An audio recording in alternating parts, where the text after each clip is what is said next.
We have with us Union Minister of Communications and the Development of the Northeastern Region, Senior BJP leader Jyotiraditya Scindia ji with us today. Sir, thank you so much for joining us on CNN. Thank you, Aman. Always a pleasure to be with you and to be with your channel. Thank you so much, sir. I'll start off straight away because it's been 10 years of Digital India. The Prime Minister yesterday wrote that, Digital India has been such a roaring success that even our soldiers in Siachen and Galwan now have fast internet connectivity. But the Congress does not seem to agree. We had the Congress president yesterday, in fact, almost termed Digital India a failure. Would you like to respond to him? I think if you had updated yourself on social media, you would have already seen my response to him, which went out last evening itself. Yes. And I think it's about time that the Congress look back at its record in terms of being a dismal failure in terms of connectivity. If at all, it has been known as a scam-led government, specifically in this vertical alone.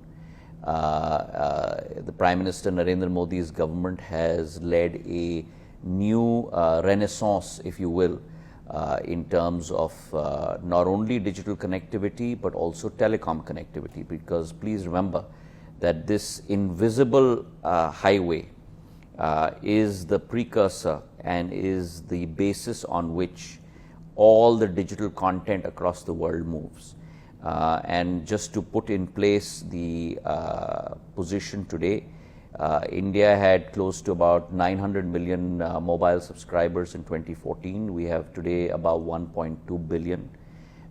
If you look at internet access, we had 250 million people with internet connectivity. We today have 974 million. So you're talking about a 4 multiple in 10 years. If you look at broadband connectivity, which is greater than 2 GB, we're talking about only 60 million people being connected in 2014. Today you have 940 million people being connected. That's a 15-time multiple. Now what has that led to? That gateway, that carriageway, if you will, the fact that we've, and I've said this many times, we followed the world on 4G, we walked with the world on 5G, we will lead the world on 6G. India has had the quickest rollout of 5G in the world. In 22 months, close to about 500,000 BTSs and towers being put up, close to 4.5 lakh crores of capex by private sector and public sector telcos. Close to 99.6% of districts in India being connected, 82% of population being connected. Today, close to 300 million people on 5G in India. That is a revolution, and that revolution has led to the next innovative jump that Prime Minister has created, his ability to be able to foresee where India needs to lead the world, where challenges of being disconnected can be turned into opportunities of complete connectivity, and transforming that. In my professional world and business world, I was always taught that 1% of success is ideation and 99% is execution. In Prime Minister Narendra Modi ji, you see the blend of both, the capability to ideate and then the capability to execute on that ideation to transform opportunities for the people of India. Today with DBT and UPI, India leads the world. We are no longer following the world, we are no longer following a trend, we are leading the trend, we are making the waves, we are making the trend. The fact that you today have 46% of the world's digital transactions taking place in India, 46% of the world's digital transactions. The UPI model, the DBT model, becoming case studies for nations across the world. Developed nations coming to India and saying, we would like to avail of this technology. And the Prime Minister's theory of his G20 nomenclature of one earth, one world, one earth, one family, Vasudeva, India's concept of Vasudeva Kutumbakam, the world is one family, giving out this technology to even advanced countries. Today you have close to about 1.75 billion transactions taking place in a year on DBT UPI on digital mode. $2.85 trillion directly going to your account. And unlike what Mr. Kharge said yesterday, where his own party's prime minister had said that 1 rupee from the center results in only 15 paise reaching the ultimate beneficiary. When the Prime Minister of India, Narendra Modi, presses the button today on PM Kisan Samman Yojana of making sure that 2,000 rupees goes into every bank account of every farmer, exactly 2,000 rupees goes into the bank. On Ladli Behna Yojana in Madhya Pradesh, when 1,250 rupees a month, every month is transferred into 1.4 crore Ladli Behna accounts. These are not small numbers, easy to pronounce, but difficult to execute. It reaches their account. And not only that, Aman Sharma or Jyotiraditya Scindia will get an SMS alert on their mobile that 1,250 rupees or 2,000 rupees has been deposited into your account. Now that is the efficacy of the digital system. It cuts across red tape, it cuts across corruption, it cuts across layers of systems and results in direct credit into people's accounts. And that's the model that the world is looking to India to be able to emulate. And that birth of that paradigm, the credit of that goes particularly only to one person, and that's Prime Minister Narendra Modi. So the Starlink entry into India, the license is being given and Elon Musk's company will soon be in India, we hope. But how will this help India? Do you think India is ready for SATCOM? I'm surprised, Aman, that you're saying this, that is India ready for SATCOM? I believe India will be the largest SATCOM market in the world. Don't forget, we house 17% of the world's population. We have highest levels of penetration and connectivity in our country, right? And what does SATCOM do? SATCOM is not necessarily a competitor to that box that you've got in front of you that's helping you ask the questions, right? SATCOM is a complement for every consumer. SATCOM enables you to reach where no other technology can reach. There are still parts of the world, in every single country, be it India or any other country in the world, where terrain is hostile such that you cannot install mobile towers, BTSs. You cannot lay fiber. And in those areas, the only option is to provide not only communication and connectivity, but really opportunities to every single citizen through SATCOM. Second, SATCOM will bring with it tremendous opportunities for new technologies to be in many ways innovated in India. It's a whole new ecosystem that comes to India. Third, and most importantly, and God forbid, that in times of natural disasters, we saw it recently in the global south with the earthquake in Myanmar. We've had tsunamis in Indonesia and other parts of the global south. In those kind of environments, the only technology when your normal systems of communication are down is SATCOM. So SATCOM, I believe, is a necessary addition to the bouquet of communication capabilities. My job as communication minister is to provide every available avenue of communications to every single citizen. Be it mobile, be it fixed wireless access, be it broadband, be it optical fiber cable, be it satellite. And then it is for the consumer to choose which via media he goes by to be able to connect to the world. It's also important for me to create a competitive environment under each vertical. And therefore, while you espouse the cause of Starlink, please also remember that this is not the first license, but this is the third license being given out in India. And there are others also in queue.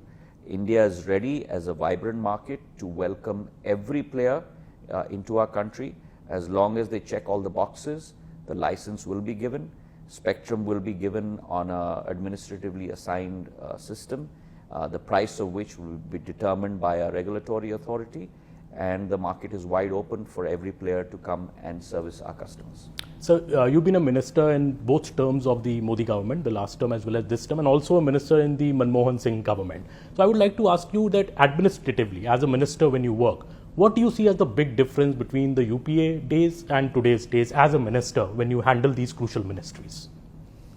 Well, this question has been posed to me many a time, and let me say this, that I, prior to entering public service, I was a professional. I worked for 6 years, and what you see in the professional environment is the huge paradigm shift that Prime Minister Modi has brought into governance. I, for one, relish working in this environment, in a very professional environment, in a very target-driven environment, in an environment where we are looking at transforming lives. And if you look at the numbers, Aman, yourself, you probably never had a government in India that has been able to really transform lives in such a large scale. You talk about 55 crore Jan Dhan accounts, of which 30 crore are women accounts. When you talk about Ujjwala Yojana, you're talking about 10 crore women that have been supplied a stove and a gas cylinder. When you talk about the Ayushman card Yojana, where there's a 5 lakh insurance package for every single citizen in our country, and mind you, that's not location specific. Now that's a big game changer which people have not marked out as yet. But if I am an Ayushman card holder and God forbid I'm from Madhya Pradesh, but I get sick in West Bengal or in Bihar or in Jammu and Kashmir, I can get treated by the nominated hospitals in those areas, which was never the case, and get reimbursement from. So you're talking about 36 crore people under that scheme. You're talking about, please understand, you're talking about the populations of Europe under one scheme. You're talking about the populations of the United States of America under one scheme, and all documented, all in a database, all monitored, zero amounts of leakage, using DBT to transfer the benefits direct to people. This is change on a social scale that our country has never ever witnessed before. Leave alone, I'm not even starting with you on the infrastructural changes. My last portfolio, from 74 airports in 10 years, in 74 airports in 65 years, we've gone to 158 airports in 10 years. That's a 2x change. So some people tell me that Mr. Modi runs like a professional, a CEO-driven kind of an approach in governance, which has really brought about these changes. Absolutely, because in him you have, Aman, the capability of having seen the pida at the grassroots level, having changed that, and if I may use an English term, really a chrysalis of that, and change that on a state level model in Gujarat, and now doing it on a national level, and if I may say so, many issues of India taking to a global level. International Yoga Divas, June 21st, where you have over 150 countries today celebrating yoga. That is India's soft power that Prime Minister Narendra Modi today has taken to the global level. This was never the case before. Bringing you to some political questions, I've always known you to be a very outspoken leader. Even in your previous party, you had your voice heard through. Someone similar is maybe Mr. Shashi Tharoor, who's been speaking his mind out, but obviously is not getting too much praise for that from his own party, which is questioning him. What do you think is happening there? Does the Congress not have this culture that if people speak out, they are not backed up, and they are in fact criticized for speaking for something good in the country? So I can no longer speak for a party that I'm no longer a member of. That is their issue for them to work on. I'm a member of the Bharatiya Janata Party. I'm focused on Ekatma Manavvad, Antyodaya, transformation of people's lives, working under the leadership of Prime Minister Modi. As far as the Congress is concerned, I don't think anyone's happy. I don't think people inside the Congress party are happy. I don't think the public of India is happy with the Congress party. I only think certain leaders of the Congress party are happy with themselves. And I think that's the conundrum that the Congress faces today. Because I rest my case. I see that, we saw the situation in Madhya Pradesh when you were there, and we see this play out state after state. Now, the recent case of Karnataka, for example, DK Shiv Kumar. I was really shocked, to be very candid with you. I was really shocked that the Congress president issues a statement saying that the decision of leadership change will be taken by the High Command. Who is the High Command who's higher than the Congress president? And this is not a statement that Aman Sharma has made. This is not a statement that a Congress worker has made. This is a statement being made by the Congress president himself. So the people of India want an answer to that. The Congress also, and especially Mr. Rahul Gandhi, have been very critical of Operation Sindur as well. They have even questioned the credibility of the Prime Minister. They've been citing Mr. Trump's statement. They've been calling for a session. Do you think such a criticism of an Operation Sindur, operation against Pakistan-based terrorism is justified? The Congress party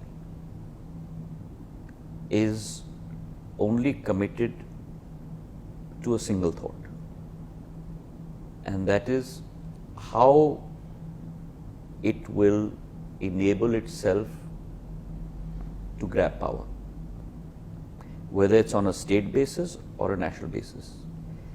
And if that is its goal, the only means of securing that goal it sees is criticism. And in that process, even if it is criticizing the country, which patriot will go outside this country and bring the country down?